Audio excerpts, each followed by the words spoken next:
Hello everyone, I am Keyur Polra and today I'll be teaching you geography. So I am excited to connect with you through Knowledge Temple, a platform which is dedicated for providing quality education and a mentorship for students across India. So here at Knowledge Temple platform you will get structured learning, live lectures, PPTs and also rewards based on your performance. तो अब start करते हैं आज के class के साथ।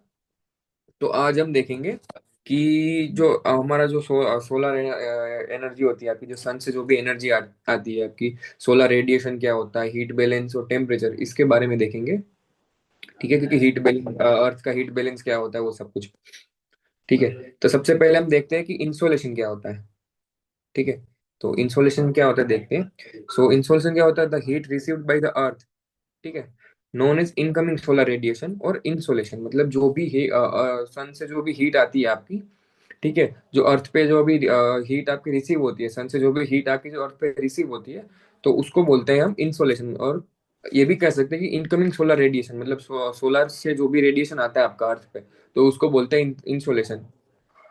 It is in the form of short radiation waves. ठीक है, मतलब शॉर्ट रेडिएशन वेव्स के फॉर्म में आती है, ये लॉन्ग वेव्स नहीं होती, शॉर्ट रेडिएशन वेव्स होती है। ठीक है, फिर आपका टेम्परेचर क्या होता है।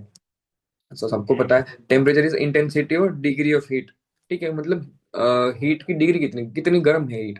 ठीक है, तो उसको बोलते हैं टेम्परेचर। हम सब देखते हैं कि जब टेम्परेचर क्या होता है, गर्मियों में ज्यादा टेम्परेचर होता है, ठंड में कम टेम्परेचर होता है। ठीक है, क्योंकि ठंड में क्या होता है कि जो सोलर रेडिएशन आपका आता है, इनकमिंग सोलर रेडिएशन कम होता है, और गर्मी में क्या होता है, ज्यादा होता है। ठीक है, इसलिए टेम्परेचर ज्यादा होता है। फिर आपका रेडिएशन क्या होता है, travelling of heat in the form of electromagnetic waves. ठीक है, मतलब जो भी आपकी जो हीट ट्रैवल करती है सन से एटमॉस्फेयर के थ्रू अर्थ पे, तो वो जो इलेक्ट्रोमैग्नेटिक वेव्स के फॉर्म में होती है, तो उसको बोलते हैं रेडिएशन। ठीक है, फिर है जो क्या देखते हैं, टेरेस्ट्रियल रेडिएशन और एल्बिडो क्या होता है। ठीक है, देखते हैं। तो जो आपका टेरेस्ट्रियल रेडिएशन क्या होता है, तो heat release by the surface of the earth in the form of long radiation waves. ठीक है, तो उसको बोलते हैं टेरेस्ट्रियल रेडिएशन। आप देखते हैं हम, देख, ये आपका सन है, सॉरी, ये आपका सन है। ठीक है, और ये मान लो आपका अर्थ है।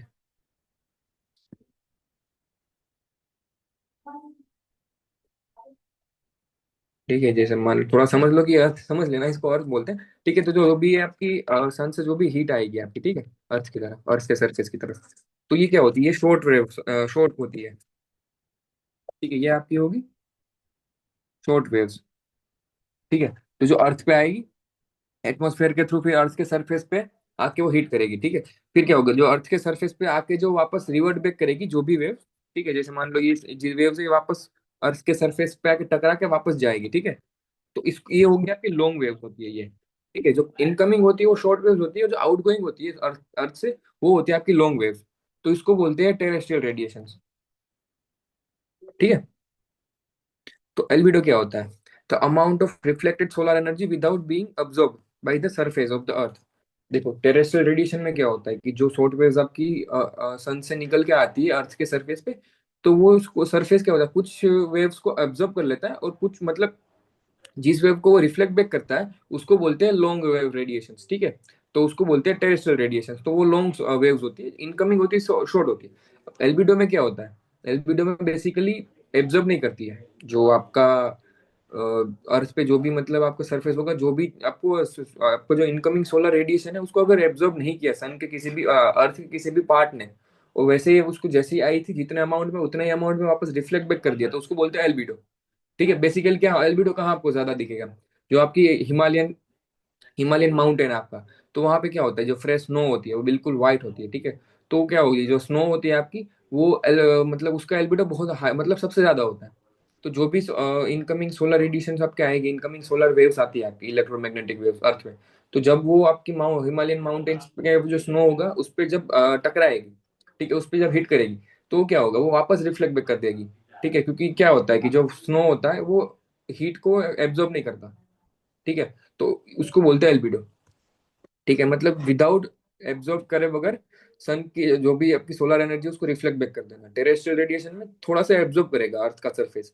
ठीक है, एल्बिडो में अर्थ का सरफेस कुछ भी एब्जॉर्ब नहीं करेगा, जितना आया उतना वापस भेज देगा। ठीक है, फिर आपका आइसोथर्म क्या होता है, तो आइसोथर्म्स बेसिकली इमेजिनरी लाइंस होती है, ठीक है। मैप में हम जब ड्रॉ करते हैं एक प्लेस से दूसरे प्लेस को जब ज्वाइन करने के लिए इक्वल टेम्परेचर के, तो उसको बोलते हैं आइसोथर्म्स। मतलब क्या है कि मान लो हमने, जो ये आपका आपको दिख रहा है अफ्रीका, ठीक है, हमें यहाँ से मान लो यहाँ का हमें टेम्परेचर मेजर करना है यहाँ से यहाँ का, कि यहाँ पे कितना टेम्परेचर होगा, यहाँ पे कितना होगा। तो हम क्या होता है, एक इमेजिनरी लाइन ड्रॉ करते हैं, ठीक है। फिर उसके थ्रू हम मेजर करते हैं टेम्परेचर की, यहाँ पे क्या टेम्परेचर होगा, यहाँ पे क्या टेम्परेचर होगा, ठीक है। तो उसको बोलते हैं आइसोथर्म्स। फिर एनुअल रेंज, एल्फिलियन एंड पेरिहिलियन क्या होता है, तो देखते हैं। तो जो आपका एनुअल रेंज ऑफ टेम्परेचर क्या होता है, the difference between the mean temperature of the warmest month and the coldest month. मतलब क्या होता है, मीन टेम्परेचर हमें कर फाइंड करना है। तो जो आपका सबसे गर्म मंथ और सबसे ठंडा मंथ, जो भी आपका महीना, सबसे गर्म महीना आपका जो भी होगा और सबसे ठंडा महीना आपका जो भी होगा, ठीक है, उन दोनों टेम्परेचर के बीच का जो डिफरेंस होता है उसको बोलते हैं annual range of temperature. For example मान लो, जैसे दिसंबर, आपका जनवरी और फरवरी, इन तीनों में से मतलब मान लो जनवरी आपका सबसे कोल्डेस्ट मंथ है, ठीक है। तो जो जनवरी में जो टेम्परेचर, मान लो कि आपका टेम्परेचर है 10 डिग्री, ठीक है, 10 डिग्री सेल्सियस आपका टेम्परेचर है, ठीक है। और मान लो आपका सबसे गर्म मंथ है आपका मई, ठीक है, वहां पे टेम्परेचर आपका है 40 डिग्रीज।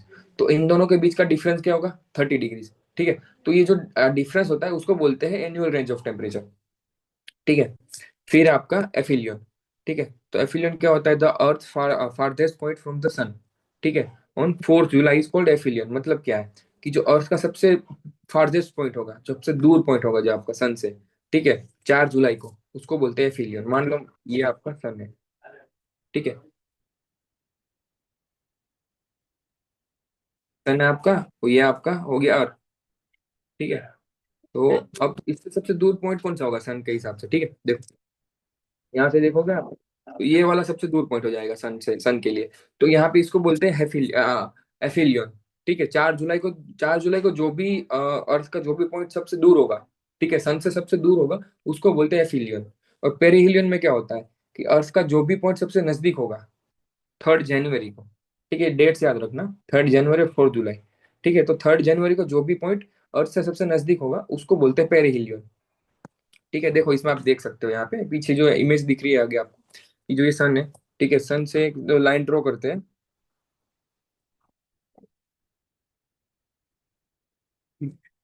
तो जो आपका 3 जनवरी को जो भी आपका जो मतलब अर्थ से नजदीक पॉइंट होगा उसको बोलते हैं आपका पेरिहिलियन, ठीक है। और जो सन से जो भी दूर पॉइंट होगा आपका 4 जुलाई को, उसको बोलते हैं एफिलियन। फिर आपका स्पेसिफिक हीट। तो स्पेसिफिक हीट क्या होता है, energy needed to raise the temperature of 1 gram of substance by 1 Celsius degree, ठीक है। मतलब क्या है कि कोई भी सब्सटेंस है आपका, ठीक है, फॉर एग्जांपल 1 ग्राम का, तो उसका जो टेम्परेचर उसको हमें 1 डिग्री सेल्सियस से इंक्रीज करना है। तो उसके लिए जो भी एनर्जी आपकी, उसके लिए जो भी एनर्जी आपकी जरूरत पड़ेगी, जितनी भी एनर्जी की, तो उसको बोलते हैं स्पेसिफिक हीट, ठीक है। फिर आप देखते हैं कि जो लोकल विंड्स और रेडिएशन इफेक्ट क्या होती है आपकी, ठीक है। तो देखते हैं कि लू क्या होता है, ठीक है। अब सबने पता ही होगा लू क्या होता है, जब मतलब पीक जब समर होता है, तो जो भी हमें गर्म हवा लगती है, ठीक है, तो उसको हम बोलते हैं कि हमें लू लग रही है, हमें लू लग रही है। और सबसे ज्यादा ये लू जहाँ पे मतलब आपको अर्बन एरियाज में ज्यादा दिखेगी लू, ठीक है। तो लू क्या होती है, the summer season local winds are cold loo are the result of advection, ठीक है। मतलब सबसे गर्मियों में सबसे ज्यादा मतलब ये फील होती है लू, और गर्मियों में फील होती है बेसिकली, ठीक है। एक तरह से लोकल विंड है ये, ठीक है। फिर देखते हैं कि प्लैंक्स लॉ क्या होता है, ठीक है।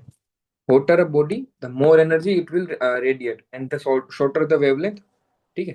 तो देखो जितनी, जो भी कोई मतलब आपकी बॉडी है, ठीक है, कोई ऑब्जेक्ट जितना गर्म होगा, ठीक है, वो उतनी ज्यादा एनर्जी रेडिएट करेगा, ठीक है। और उसकी वेवलेंथ उतनी ज्यादा शॉर्टर होगी, ठीक है, रेडिएशन की।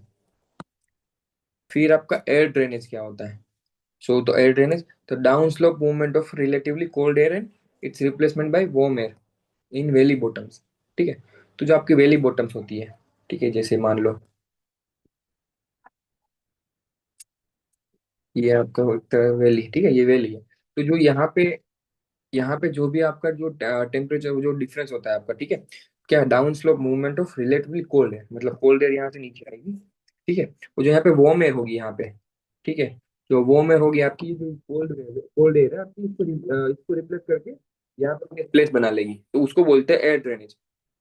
ठीक है। It protects plants from frost damage, मतलब कि जो फ्रोस्ट डैमेज होता है आपका प्लांट्स को, उससे प्रोटेक्ट करता है ये।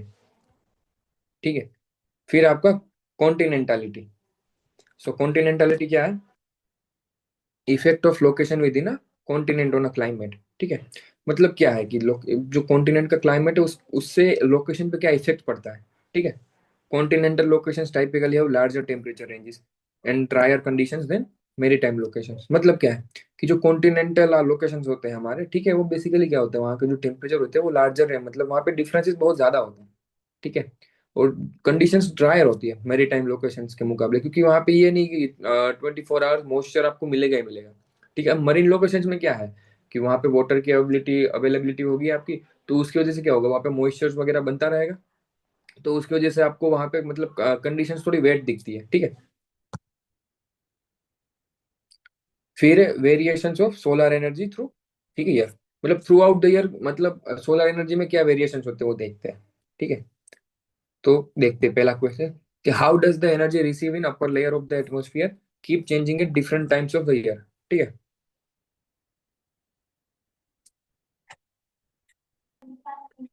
देखो, तो जो आपका अपर अपर एटमॉस्फेयर, आपका जो अपर लेयर होता है एटमॉस्फेयर का, तो वहां पे टेम्परेचर चेंज क्यों होता रहता है वो देखते हैं। तो जो सोलर एनर्जी आपकी सबसे जो टॉप एटमॉस्फेयर का टॉप होगा, वहां पे क्या होता है कि डिफरेंट होती है, क्यों होती है, तो जो अर्थ और सन का डिस्टेंस होता है वो कंटिन्यूअसली चेंज होता रहता है, तो उसकी वजह से क्या होगा, वहां पे सोलर एनर्जी का जो आपका फ्लो होगा वो कभी ज्यादा होगा कभी कम होगा, तो उसकी वजह से क्या होगा, वहां पे डिफरेंसेस ज्यादा होंगे। ठीक है। देखो, ये ऑर्बिटल डिस्टेंस चेंजेस, मतलब जब अर्थ का जो ऑर्बिटल डिस्टेंस जब चेंज होगा, ठीक है, कम विथ रिस्पेक्ट टू सन, तो वहां पे क्या होता है, जो आपकी एनर्जी रिसीव होती है वो थोड़ी, मतलब क्या होता है कि amount of energy received by upper atmosphere उसमें चेंज होता है, उस वजह से क्या होता है कि वहां पे एटमोस्फियर में आपको चेंजेस मिलेगा टॉप टॉप लेयर में। ठीक है। फिर क्या, एफिलियन on 4 July and perihelion on 3 जनवरी। ठीक है। तो उसके से एफिलियन क्या होता है 4 जुलाई को बताओ। एफिलियन क्या होता है कि जो सन से अर्थ का जो भी फारदेस्ट डिस्टेंस कौन सा पॉइंट है, ठीक है, तो उसको बोलते हैं एफिलियन। और जो सन से अर्थ का जो भी सबसे नजदीक पॉइंट होगा उसको बोलते हैं पेरिहिलियन। ठीक है। फिर एनुअल इंसोलेशन ऑन 3 जनवरी। ठीक है। तो जो 3 जनवरी को आपका एनुअल इंसोलेशन होगा आपका, वो 6.6% मोर होगा 4 जुलाई से। ठीक है। क्यों? क्योंकि 3 जनवरी को क्या होगा, सन नजदीक होगा, जो सन का पॉइंट सब अर्थ का जो 24 पॉइंट सन से सबसे नजदीक होगा, तो वहां पे ऑब्वियसली जो एनर्जी ज्यादा मिलेगी, तो उस वजह से क्या होता है, वहां पे 6.6% मोर एनर्जी मिलती है आपकी। ठीक है। 4 जुलाई में, सॉरी 3 जनवरी को 4 जुलाई के कंपेयर में 6.6% एनर्जी ज्यादा मिलती है। ठीक है।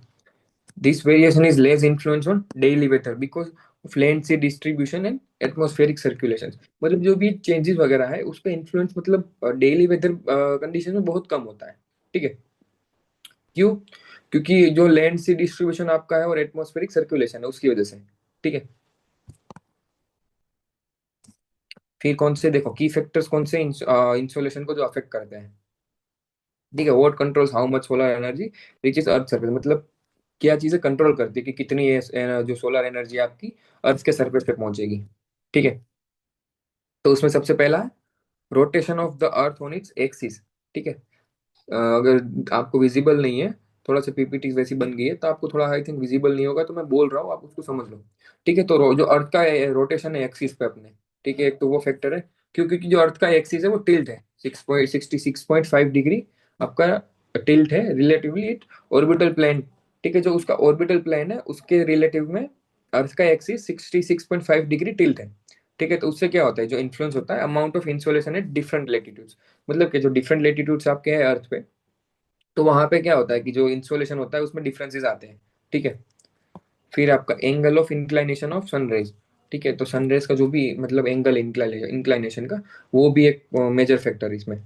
so spherical earth causes sunrays to strike at different angles, मतलब ठीक है, क्योंकि आपको पता है कि अर्थ बिल्कुल ऐसे मतलब गोल नहीं है, ठीक है, ऑरेंज की तरह, मतलब गोल मतलब बिल्कुल ऐसे राउंड नहीं है, वो ऑरेंज की तरह स्फेरिकल है। ठीक है। तो उसकी वजह से क्या होता है कि डिफरेंट एंगल्स पे स्ट्राइक करता है डिफरेंट डिफरेंट टाइम पे। ठीक है। तो vertical rays hit less area, than incline rays, ठीक है। तो जो वर्टिकल रेज आपकी है, ठीक है, वो मतलब लेस होगी, मतलब उतना इफेक्ट नहीं करेगी, ठीक है, जितना इंक्लाइन रेज आपकी इफेक्ट करेगी, ठीक है। और incline rays pass through the more atmosphere, ठीक है। तो जो इंक्लाइन रेज होगी आपकी एटमोस्फियर से ज्यादा पास होगी, ठीक है, उसकी वजह से क्या होगा, एब्जॉर्प्शन ज्यादा होगा, स्कैटरिंग होगी और डिफ्यूजन होगा, ठीक है।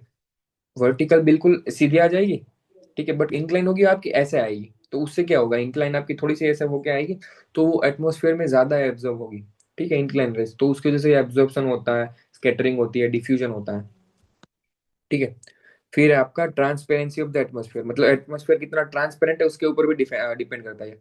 Atmosphere is largely transparent to short wave solar radiation, मतलब क्या, शॉर्ट वेव सोलर रेडिएशन के लिए ट्रांसपेरेंट है, मतलब क्या, इसका मतलब क्या देखते हैं। ये है आपका सन, ठीक है। अब ये मान लो एटमोस्फियर है अर्थ का, ठीक है। तो अब जो भी ये मतलब सन से जो भी आपकी जो शॉर्ट वेव रेडिएशन आएंगे इनकमिंग, तो ये क्या है, अर्थ एटमोस्फेयर ट्रांसपेरेंट है, ऐसी वेव्स के लिए ट्रांसपेरेंट है, तो ऐसी वेव्स को ये जाने देगा, ठीक है, ठीक है। फिर आगे बढ़ते हैं, but water vapour, ozone and other gases absorb much near infrared radiation with in the troposphere, ठीक है। तो जो आपका वाटर वेपर होता है, ओजोन होता है, और दूसरे जो भी गैस होते हैं, वो क्या है, जो भी मतलब इंफ्रारेड रेडिएशन होते हैं आपके, उनको एब्जॉर्ब कर लेता है, ठीक है, बाकी सारी चीजों को जान देता है वो, बस जो है जो आपका जो रेडिएशन, इंफ्रारेड रेडिएशन है, वो ह्यूमन बॉडीज के लिए हार्मफुल है, तो उसको क्या होगा, ओजोन जो लेयर आपकी उसको एब्जॉर्ब कर लेगा, तो उसकी वजह से क्या होगा कि जो भी हार्मफुल रेज होगी आपकी, वो सन के सरफेस तक नहीं पहुंचेगी, ठीक है, बाकी सब पहुंच जाएगी, बाकी ये चीजें नहीं पहुंचेगी, ठीक है। फिर आपका ड्यूरेशन है ना, length length of the day, मतलब कितना लेंथ है डे की, कितना ड्यूरेशन है, वो भी डिपेंड करता है। Longer day duration increase total insolation, ठीक है। ऑब्वियसली जब लॉन्गर डे होगा तो सन ज्यादा मतलब सन अर्थ के पास होगा, तो उसकी वजह से ज्यादा एनर्जी मतलब सन को रिसीव होगी, उसकी वजह से क्या होगा, इंसोलेशन ज्यादा होगा, ठीक है। At the surface and shorter days receive less insolation, ठीक है। कॉमन मतलब बिल्कुल कॉमन सेंस वाली बात है कि भाई अगर दिन लंबा होता है तो क्या होता है, गर्मी ज्यादा होती है, तो उसकी वजह से क्या होगा, इंसोलेशन ज्यादा होगा। दिन छोटा होगा, ठीक है, रात जल्दी हो जाएगी, दिन जल्दी खत्म हो जाएगा, तो उसकी वजह से क्या होगा, जो इंसोलेशन होगा वो कम होगा, ठीक है। फिर है आपका configuration of land and insolation variations, ठीक है। तो लैंड और इंसोलेशन वेरिएशंस क्या होते हैं देखते हैं, देखो। The insolation received at the surface varies roughly from 320 watt per meter square in the tropics to about 70 watts per meter at poles, ठीक है।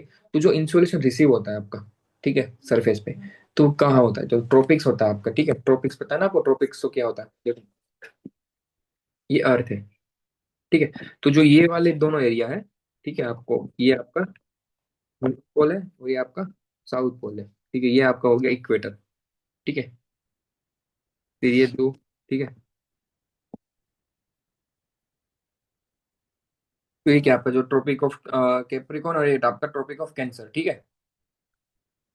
तो जो ये आपका है ट्रॉपिक ऑफ कैंसर है, ठीक है, वो ये आपका कैप्रिकॉन है, ठीक है। तो इसको बोलते हैं ट्रॉपिक्स, ठीक है, बेसिकली जो ये एरिया इसको बोलते हैं ट्रॉपिक्स, और ये आपके दोनों पोल्स हो गए, ठीक है।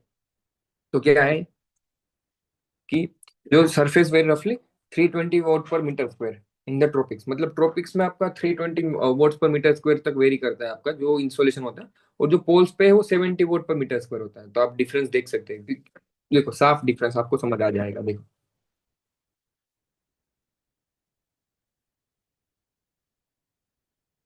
ठीक है। अब मान लो ये सन है, ठीक है, यहाँ पे देखो, ठीक है। तो जो सन सन है आपका, तो जो भी यहाँ से मतलब आपकी हीट आएगी, ठीक है, तो ये ऐसे ही आएगी, ठीक है। ऑब्वियसली यहाँ ज्यादा आएगी, अब देखो यहाँ से यहाँ जाएगी, यहाँ पहुंचेगी, ऐसे जाएगी हीट, ठीक है। तो कम जाएगी, ठीक है, कम पहुंचेगी, इसलिए डिफरेंस इतना ज्यादा है। यहाँ से सीधी आएगी, तो इसलिए ट्रॉपिक्स में आपको ज्यादा हीट मिलेगी, तो इसीलिए यहाँ पे आप देखोगे तो यहाँ पे जो आपका इक्वेटर है आपका, ठीक है, तो यहाँ पे आप इक्वेटर पर मतलब continuous through out the year आपको गर्मी ही मिलेगी, यहाँ पे मतलब बारिश वगैरह होती रहती है, ठीक है। बट यहाँ पे क्या है, देखो आपको कभी भी यहाँ पे बर्फ वगैरह नहीं मिलेगा, ठीक है, ट्रॉपिक्स में, बट यहाँ पे आपको पूरा बर्फ बर्फ मिलेगा, ठीक है। तो यही रीजन है इसलिए, ठीक है।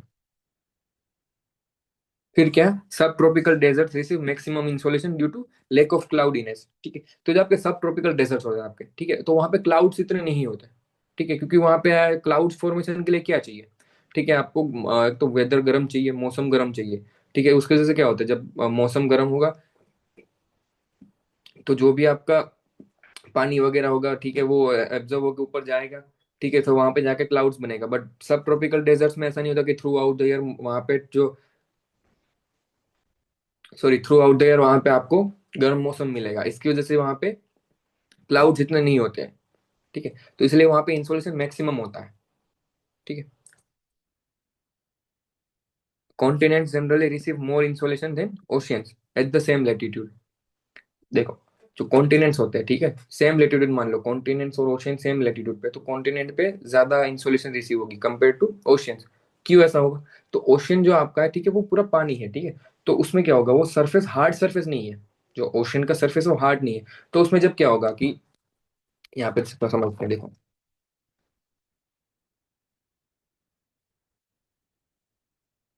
ये मान लो आपका वो ओशियन है, ठीक है, तो इसमें क्या होगा, जैसे मान लो यहाँ से सन से सोलर रेडिएशन आ रहा है, ठीक है, तो ये पानी है, ठीक है, तो सर हार्ड सरफेस नहीं है, तो इसके अंदर चला जाएगा, ये इसके अंदर एब्जॉर्ब होता जाएगा, तो नीचे तक जाएगा जाएगा, तो ये क्या होगा कि एब्जॉर्ब कर लेगा, बट जो ये रिफ्लेक्ट बैक करने की मतलब कैपेसिटी कम होगी। अब वही सामने देखो, ये है पूरा सरफेस है, अर्थ का सरफेस, ठीक है, तो ये सॉलिड है। सॉलिड सरफेस क्या होगा कि ये जैसे मान लो सन आएगी, तो ये ऐसा नहीं होगा कि पूरा नीचे गर्म कर देगा, ये इतना में ही रहेगा, मतलब सोलर रेडिएशन यहीं पे रहेगा। तो उसकी वजह से क्या होता है, जो सरफेस होता है अर्थ का सरफेस, वो आपको गर्म भी जल्दी होता है और ठंडा भी जल्दी होता है कंपेयर टू ओशियन, ठीक है। तो वही बोल रहा है कि जो कॉन्टिनेंट्स आपके जनरली ज्यादा इंसोलेशन रिसीव करते हैं कंपेयर टू ओशियन, ठीक है, सेम लेटीट्यूड पे, इसी वजह से, ठीक है। फिर how the atmosphere gain in loss heat, मतलब एटमोसफियर कैसे गेन करता है, लॉस करता है हीट को, ठीक है। तो उसमें पहला है आपका टेरेस्ट्रियल रेडिएशन, ठीक है, देख चुके हैं हम आगे कि टेरेस्ट्रियल रेडिएशन क्या होता है। Earth surface radiates long waves energy absorb by greenhouse gas heating the atmosphere from bottom to top, ठीक है। तो जो अर्थ का सरफेस है वो क्या होता है, देखो, सन से आपकी शॉर्ट वेव्स आती है, रेडिएशन, तो जो अर्थ रिफ्लेक्ट करता है, ठीक है, रेडिएट करता है, वो आपकी लॉन्ग वेव्स होती है। शॉर्ट वेव्स अर्थ के सरफेस पे आई, फिर जो लॉन्ग वेव्स होगी उसको अर्थ वापस भेज देगा एटमोसफियर में, ठीक है। तो जो है आपका ग्रीन हाउस गैस होगा वो इसको एब्जॉर्ब करेगा, तो उसकी वजह से क्या होगा, जो आपका एटमोसफियर गर्म होगा। तो एटमोसफियर कैसे गर्म होगा, मान लो ये आपका एटमोसफियर है, ठीक है, ये यहाँ सन है, ठीक है, यहाँ से शॉर्ट वेव्स आई आपकी, ठीक है, अब ये सरफेस है, ठीक है। तो जो शॉर्ट वेव आएगी यहाँ पे आएगी, जो लॉन्ग वेव होगी आपकी वो वापस रिफ्लेक्ट बैक कर जाएगी, ये जो रेड वाली है आपकी लॉन्ग वेव है। तो जो एटमोसफियर में आपका जो ग्रीन हाउस गैस वगैरह होंगे वो उसको एब्जॉर्ब कर लेंगे लॉन्ग वेव रेडिएशन को। तो उसकी वजह से क्या होगा, जो एटमोसफियर होता है आपका गर्म होता है, तो गर्म कैसे होगा, यहाँ से अगर जाएगी तो सबसे पहले जो आपका लोअर लेयर होगा आपका एटमोसफेयर का वो आएगा, ठीक है, कांटेक्ट में, तो वो गर्म होगा, फिर ऊपर जाते जाते वैसे गर्म होगा, तो इसलिए बॉटम टू टॉप गर्म होगा एटमोसफियर आपका टेरेस्ट्रियल रेडिएशंस में, ठीक है। फिर convection, so vertical transfer of heat bye movement of air when heated air expends rise and cooler air descends causing vertical mixing. मतलब कन्वेक्शन में क्या होता है, वर्टिकल ट्रांसफर होता है हीट का आपका, ठीक है। तो क्या कैसे होता है वर्टिकल ट्रांसफर आपका, तो जो मूवमेंट होती है हीट की आपकी, जो गर्म आपकी जो हीट होती है, ठीक है, वो एक्सपेंड करती है और राइज करती है, और जो ठंडी एयर होती है वो आपकी नीचे बैठती है, ठीक है, क्योंकि वो हैवी होती है तो वो नीचे बैठेगी, और गर्म होगी वो आपकी लाइट होती है तो वो ऊपर जाएगी। तो जब दोनों का मिक्स होता है वर्टिकल मिक्सिंग, तो उसको बोलते हैं कन्वेक्शन, ठीक है। फिर आपका कंडक्शन, सो कंडक्शन क्या होता है, heat transferred by contact at the zone between the earth surface and the atmosphere is important for heating lower atmospheric layers, ठीक है। तो जो आपका हीट ट्रांसफर होता है, ठीक है, जो जोन्स होते हैं आपके, ठीक है, वहां पे जो आपका अर्थ के सरफेस और एटमॉस्फेयर के बीच में जो भी जोन होते हैं आपके, ठीक है, तो वहां पे जो हीट ट्रांसफर होता है वो इंपॉर्टेंट होता है एटमॉस्फेरिक लेयर्स के लिए, तो उसको बोलते हैं कंडक्शन। क्या है, देखो, direct contact transfers heat from ground to near surface, मतलब सीधा डायरेक्ट ग्राउंड से जो जो नियर सरफेस होगा, सबसे नजदीक सरफेस होगा, उसी में जब ट्रांसफर करना है हीट को, तो उसको बोलते हैं कंडक्शन, ठीक है। फिर आपका एडवेक्शन, तो एडवेक्शन क्या होता है, horizontal transfer of heat by wind moves temperature characteristics from one place to another. मतलब कि हॉरिजॉन्टल ट्रांसफर होगा, कन्वेक्शन में क्या था, वर्टिकल ट्रांसफर था, इसमें हॉरिजॉन्टल ट्रांसफर होगा आपका हीट का बाय विंड, ठीक है। जो विंड होगी वो जब मान लो कि विंड यहाँ से ऐसे फ्लो कर रही है इस तरह, ठीक है, तो ऑब्वियस चीज है वो इधर ही अपने साथ हीट को लेके जाएगी, ऐसा तो नहीं होगा विंड इस तरफ जा रही है और हीट इस तरफ आ रही है, ठीक है, विंड इस तरफ जा रही है और जब यहाँ पे गर्मी आ रही है, नहीं, हीट जिस तरफ जाएगी यहाँ पे अपने साथ हीट ले जाएगी और वहां पे गर्मी ज्यादा होगी। ठीक है। तो यही मतलब लू का कॉन्सेप्ट होता है कि नदर्न इंडिया में लू during summer is outcome of advection. मतलब जो लू होता है, हम आगे देख चुके हैं लू लू क्या होता है, लोकल विंड है समर में आपकी, नदर्न इंडिया में लू बोलते हैं। ठीक है। तो जो लू होती है, ठीक है, ये इसी वजह से होती है, एडवेक्शन का एग्जांपल है लू। ठीक है। तो जिस डायरेक्शन में आपकी विंड फ्लो करेगी उसी डायरेक्शन में आपका हीट उसके साथ फ्लो करेगी।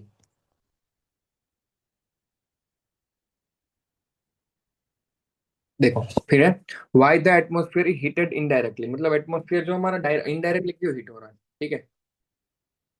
तो देखते हैं। The atmosphere is heated indirectly because the earth's long wave radiation is absorbed by atmospheric gases. ठीक है। क्यों? तो जो अर्थ का जो लॉन्ग वेव रेडिएशन होता है, ठीक है, आपका वो एटमोस्फेरिक जो भी गैसेस होती है वो उसको एब्जॉर्ब कर लेती है, particularly greenhouse gas, and then the atmosphere radiates and transmit heat to space, maintaining heat balance। ठीक है। मतलब क्या होता है, ये सन है, ठीक है, ये आपका अर्थ है, ठीक है, ये एटमोस्फेयर है। ठीक है। तो अब सन से आएगी शॉर्ट वेव्स। ठीक है। ये शॉर्ट रेड वाली शॉर्ट वेव्स है। ठीक है। अर्थ पे आई, फिर अर्थ के सरफेस पे से सरफेस पे आके आई, फिर अर्थ के सरफेस में क्या होगा, लॉन्ग वेव्स रिफ्लेक्ट बैक कर देगा। तो जो लॉन्ग वेव्स होती है आपकी, वो ग्रीन हाउस के जो भी एटमोस्फेयर में होंगे उसको एब्जॉर्ब करके फिर स्पेस में रिफ्लेक्ट बैक कर देंगे। तो उसकी वजह से क्या होता है, जो हीट बैलेंस होता है आपको मेंटेन रहता है अर्थ का। अर्थ के सरफेस का जो हीट बैलेंस है वो मेंटेन रहता है। अर्थ ना तो सबसे ज्यादा गर्म होता है ना तो ज्यादा ठंडा रहता है। ठीक है। तो इसीलिए इनडायरेक्टली एटमोस्फेयर आपका हीट करता है। ठीक है। डायरेक्टली कोई हीट नहीं, एटमोस्फेयर मतलब एटमोस्फेयर में कोई हीट ऐसी नहीं डायरेक्टली कि हाँ एटमोस्फेयर में हीट प्रेजेंट है, नहीं। सन से आएगी, ठीक है, शॉर्ट वेव्स, तो एटमोस्फेयर ट्रांसपेरेंट है, तो सन से जो भी शॉर्ट वेव्स आएगी वो ट्रांसपेरेंट है एटमोस्फेयर। तो उसकी वजह से अर्थ के सरफेस पे पहुंचेगी, जब वहां पे हीट करेगी तो जो लॉन्ग वेव होगी आपकी वो रिफ्लेक्ट बैक कर जाएगी। तो लॉन्ग वेव जब रिफ्लेक्ट बैक करेगी तो तब आपका जो आपका एटमोस्फेयर है वो ओपेक है, ट्रांसपेरेंट नहीं है। तो जो लॉन्ग वेव्स होगी वो आपकी वो एटमोस्फेयर उसको कैप्चर कर लेगा। कैप्चर कैसे करेगा, जो ग्रीन हाउस गैस होगी उसमें प्रेजेंट आपकी, ओजोन होगा, वो सब क्या होगा, कैप्चर कर लेगा। फिर उसके थ्रू जो भी मतलब उसके थ्रू जो भी हीट होगी एटमोस्फेयर में वो वापस ट्रांसमिट करेगा स्पेस में। ठीक है। इस तरह से मतलब ये होता है, तो इसलिए एटमोस्फेयर इनडायरेक्टली हीट करता है, डायरेक्टली हीट नहीं करता। ठीक है। तो आज का लेक्चर यहीं तक रखते हैं, बाकी हम दूसरे लेक्चर में देखेंगे कि हीट बैलेंस वगैरह क्या होता है। So thank you for watching this lecture. If you like it please join us on knowledge temple platform for further learning, जहाँ पे आपको मतलब एडवांस कोर्सेज वगैरह मिलेंगे, आपको वहाँ पे वन पेजेस मिलेंगे। ठीक है जी, आप जिसको आप मतलब एग्जाम के एक दिन पहले या एग्जाम के कुछ दिन पहले आप जाके रिवाइज कर सकते हो और एग्जाम में आप अच्छा स्कोर कर सकते हो। फिर आपको मतलब मॉक टेस्ट मिल जाएगी आपको, उसके साथ साथ आपको ऑल इंडिया मतलब रैंक्स भी मिलेगी कि भाई आपका कॉम्पिटिटर आपसे कितना आगे है, तो आप कितना मतलब बेस्ट कर रहे हैं। तो थैंक यू फॉर वॉचिंग। ठीक है। और जाके फिर नॉलेज टेम्पल प्लेटफॉर्म पे आप बाकी के कोर्सेज भी देख सकते हो वहाँ पे। ठीक है। Thank you.